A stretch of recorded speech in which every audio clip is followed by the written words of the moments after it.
कभी सुना है आपने एक ऐसे राजा की कहानी जिसका दिल तलवार से नहीं अपनी बेटियों की मुस्कान से चलता था, जिसकी सत्ता सिर्फ सिंहासन पर नहीं थी बल्कि तीन मासूम मगर अद्वितीय दिलों पर थी। राजा वीरेसन की वो दास्तान जिसे सुनकर हर दिल भीग उठे, हर आंख सजल हो जाए और हर इंसान ये सोचे क्या ऐसा भी कोई बाप हो सकता है। ये कहानी है राजा वीरेसन और उसकी तीन बेटियां की। बहुत समय पहले की बात है, जब घोड़ों की टापों से धरती कांपा करती थी और शेर की गूंज से जंगल थर्रा। दूरदराज पहाड़ियों के बीच बसा था एक सुंदर समृद्ध राज्य मालवन।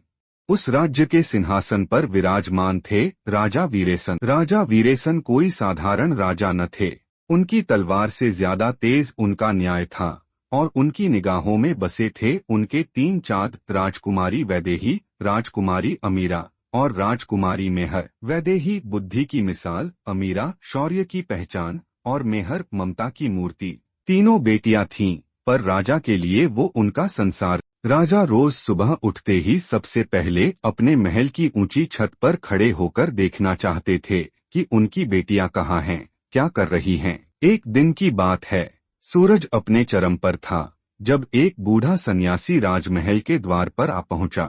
उसके झुर्रीदार चेहरे पर समय की धूल थी, पर आंखों में कोई रहस्य झलक रहा था।